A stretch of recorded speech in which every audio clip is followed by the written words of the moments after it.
Matt Walsh just went viral for dunking on and triggering tons of liberals whenever he showed up in his disguise at the DNC and trolled Chuck Schumer and CNN. So, I mean, just masterfully. Is that a word? Yes, it is. I made it up if it's not. Look at this. This is him at the DNC. The more they see her, the more they're going to like her. I saw what she did in the Senate. We served together for 4 years. She cared about families. She could work with all kinds of people, and she was effective in getting things done.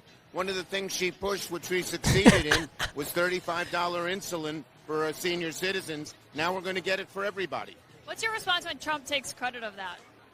Trump takes credit for so many things he doesn't do and gets the blame for a lot of things he does do. He's lost his bearings, as we can see day by day.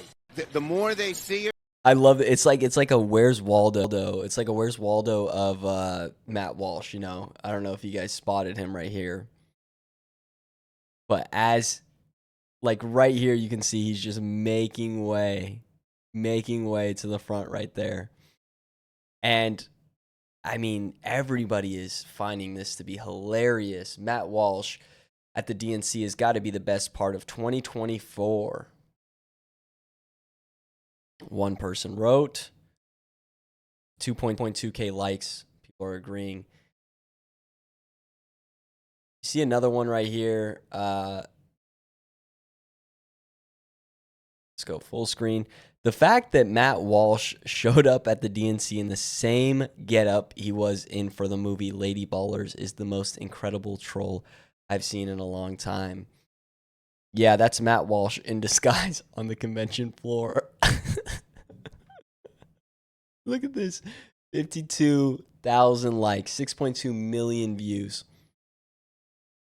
Matt Walsh at the DNC. So Matt Walsh responded, and his response is just, I mean, it's phenomenal. And the strategy behind it, I love it. I love the strategy behind it because it's free marketing. Everybody's going to talk about it. People are going to be pissed off. People are going to find it hilarious. It's just great troll marketing.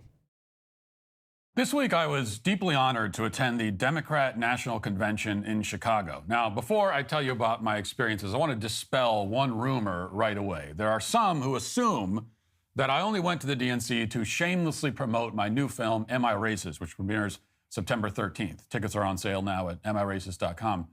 These people think that the entire thing was one big stunt, that I went to the DNC knowing that the left would get angry and start complaining about it on social media, thereby unwittingly helping me to advertise my film. That the whole point was to generate headlines like this in the Daily Mail. Matt Walsh enrages Democrats by crashing DNC in white dudes for Kamala Harris disguise. An article that includes a lengthy description of the film along with a link to the trailer. That's how some people see this, as some kind of low-rent gimmick to raise awareness about my film, Am I Racist? Tickets on sale now at amiracist.com. Admittedly, if that was my plan, then we'd have to say that it worked tremendously well. We sold a lot of tickets because of it, and every leftist who complained about my presence at the convention was falling directly into the trap. If there was a trap, but there wasn't, because that was not my plan. I want to be very clear at the outset that I would never dream of doing anything like that. I have too much respect for our glorious democracy to make a mockery of a political convention by using it to promote a movie. Even a movie like Am I Racist?, which premieres September 13th, tickets on sale at amiracist.com. This whole thing had nothing at all to do with my film, Am I Racist?, premiering September 13th, tickets on sale at amiracist.com. So now that we've put that to rest, I'd like instead to explain why I really did attend the DNC and what I learned there. Because the honest truth is that I went to the event as part of my ongoing journey of self-discovery. And that's a journey that begins in the movie, but certainly doesn't end there. I wanted to learn how to be a better anti-racist, a better citizen, a better human being. And what better place to do that than a convention with a baby-killing bus right out front? Now, I realize, of course, that elephant in the room here, no pun intended, that I am not a popular figure in Democratic circles. I would go so far as to say that many of these people have a negative view of me. So actually, I want to go back to the abortion mobile right out front. If you guys saw the last video of me making fun of the DNC TikTokers talking about sexual promiscuity at the DNC, literally saying a homosexual and a female both seeing that they got dick down at the DNC. People were literally saying, oh, it makes sense now why they have that right outside because of the promiscuity. That is insane. That is insane that they would have a bus out there and that people on TikTok are saying, thank you so much for having me, and then singing about getting the pipe. That's disgusting. But I also knew that Democrats value tolerance above all. They embrace diversity. They have a welcoming and loving attitude towards everyone. And I took great solace in that. And I knew that I would be greeted with the same spirit, a spirit of joy and welcoming, especially because I was attending the event in my man bun and my White Dudes for Harris shirt, which was my way of signaling that I'm a member of the tribe. I'm a safe person to have in their safe space. But this wasn't just about bettering myself, I should say. I also wanted to alert the attendees to one of the greatest dangers lurking in the world today, Project 2025. Now, everybody's heard of Project 2025 at this point, but nobody really knows what it is. And the people at the DNC especially don't know what it is, which is why I brought some literature to educate them on the subject, and we'll have more on that in a few minutes. But first, I'll show you the wonderful conversation that I had with somebody shortly after I arrived at the convention on our first day. And this was a lovely woman with pink hair and a COVID mask. We dialogued about many important issues, including racial justice. I thought it was a great conversation. Here's a quick snippet of that.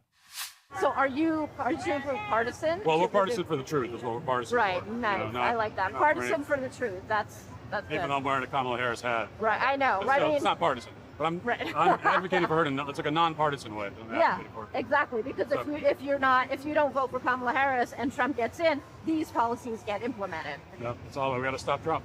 Kamala's going to get in. You know, it's good. It's going to happen. But fingers crossed. Right, fingers crossed. You know, but if she doesn't, right? But if she doesn't, again, they're going to continue to try pushing. Because racial justice is the particular focus of mine. Uh-huh.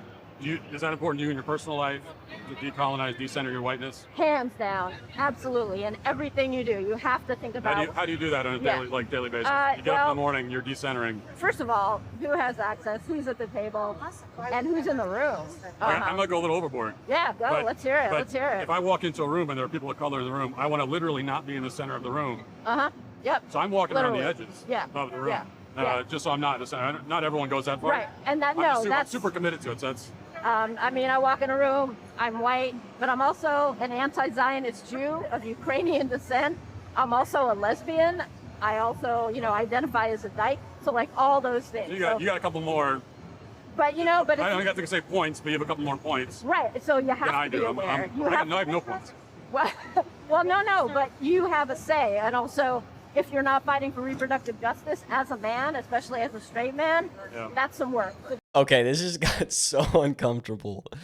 This has got so uncomfortable. The way she self-identifies is wild. And when people found out about this, they were very unhappy. You have this person right here, Erin Reed. She says, Matt Walsh is allegedly at the DNC, weirdly walking back and forth in front of the camera, wearing the same fake wig and glasses as his racist movie. This is why people think they're weird. Yeah, that's why people think they're weird, because this isn't mainstream and hasn't been a viral movie before that people loved and found super funny. Oh, wait, it has. Ever seen Borat?